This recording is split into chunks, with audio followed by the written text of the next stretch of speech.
The fight among House Republicans reflecting, as we're just talking about, what we're seeing in the race for president, a battle of insiders versus outsiders.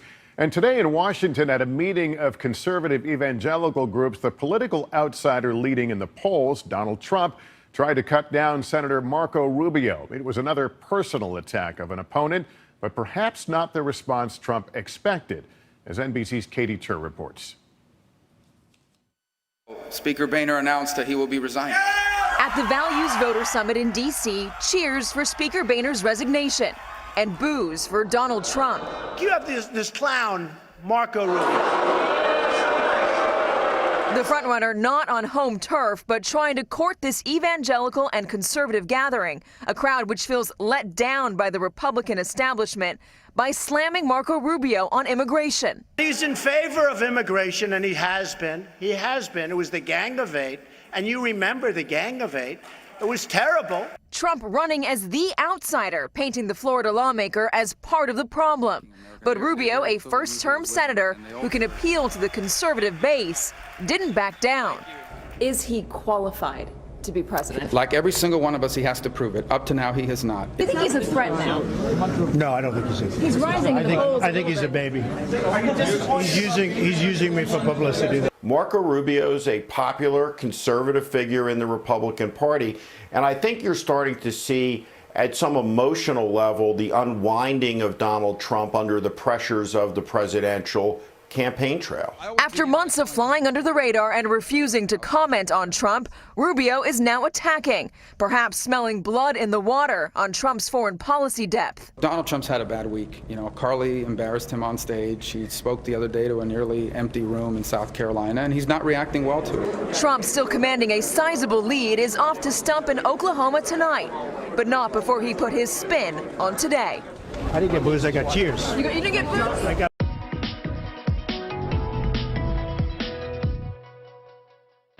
You've heard the argument from many of the candidates on this stage that you're not a true conservative. Tell the voters watching tonight why you are. Well, I think I am, and to me, I view the word conservative as a derivative of the word conserve. We want to conserve our money. We want to conserve our wealth. We want to conserve. We want to be smart. We want to be smart where we go, where we spend, how we spend.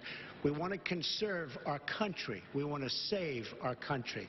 And we have people that have no idea how to do that, and they're not doing it. And it's a very important word, and it's something I believe in very, very strongly. Mr. Trump, thank you. Senator Rubio, you have said yourself that you don't think Donald Trump is running as a conservative. Did he convince you? Well, I think conservatism is about three things, and Donald touched on one of them, but it's about three things. The first is conservatism is about limited government, especially at the federal level. The federal government is a limited government, limited by the Constitution, which delineates its powers. If it's not in the Constitution, it does not belong to the federal government. It belongs to states, local communities, and the private sector. It's about free enterprise, which is an economic model that allows everyone to rise without pulling anyone down. The reason why free enterprise is the greatest economic model in the history of the world is because it's the only economic model where you can make poor people richer without making rich people poor. And it's about a strong national defense. It's about believing, unlike Barack Obama, that the world is a safer and a better place when America is the strongest military and the strongest nation on this planet. That's conservatism. Senator Rubio, thank you. When they put Marco on to refute President Obama's speech, do you remember that catastrophe? And he's like this, and we were, I need water, help me, I need water, help. And this is on live television. This total joke artist.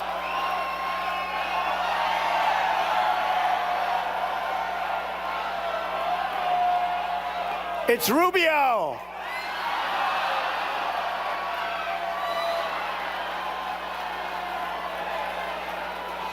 That's what it.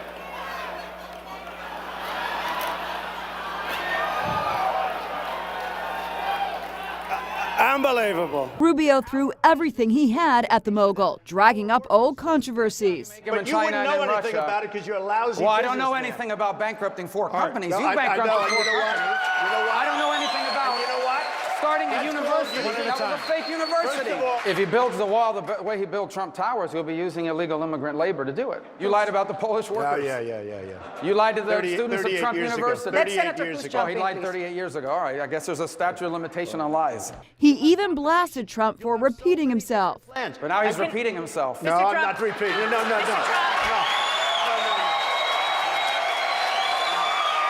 I watched him repeat himself 5 times 4 weeks ago. And I saw you repeat yourself 5 times 5 seconds ago. I watched him.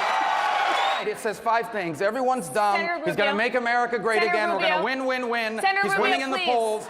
And there was this dig, questioning Trump's success as a businessman. Here's the guy that inherited $200 million. If he hadn't inherited $200 million, you know where Donald Trump would be right now? Selling watches in Manhattan. He couldn't get elected dog catcher in Florida. He's flying around on Air Force One.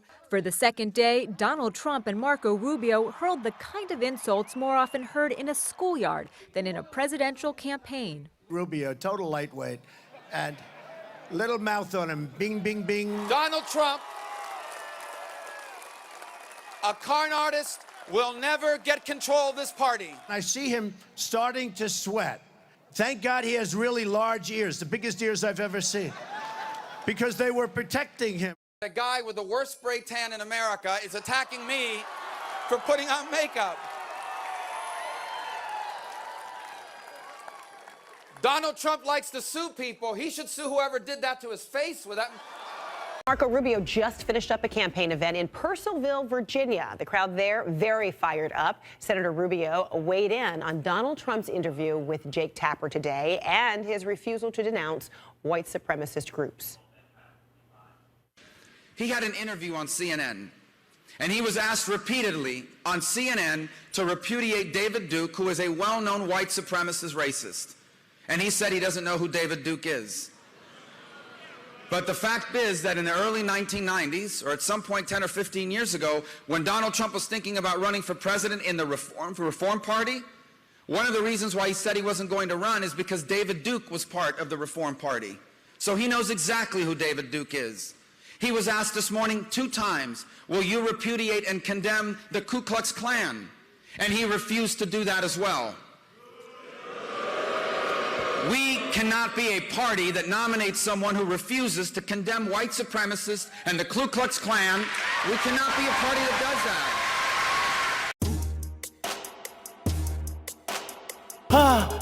I need water. Help me. I need water. Help. This is on live television. Help, help, help. It's Rubio. Help.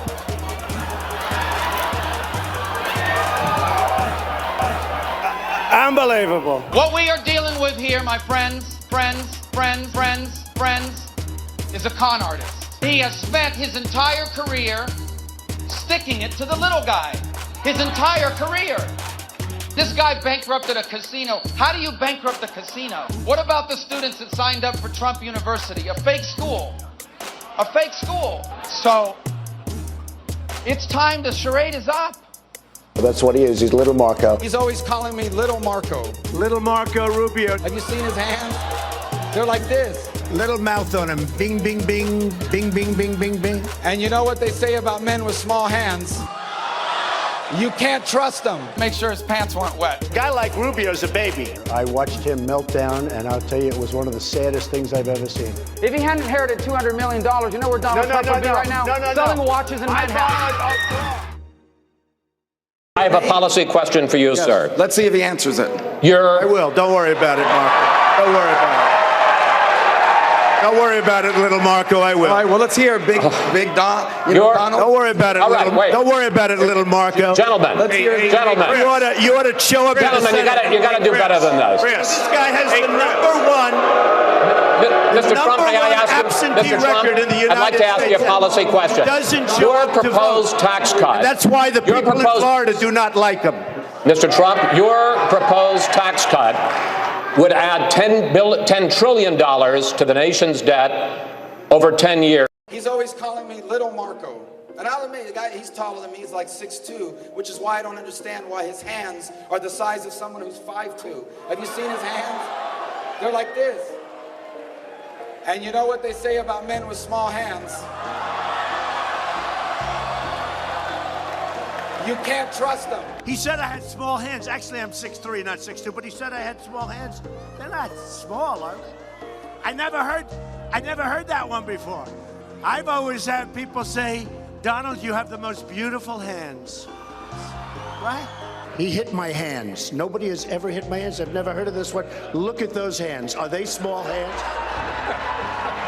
And he referred to my hands. If they're small, something else must be small. I guarantee you there's no problem. I guarantee it. Parents watching last night, kids watching too.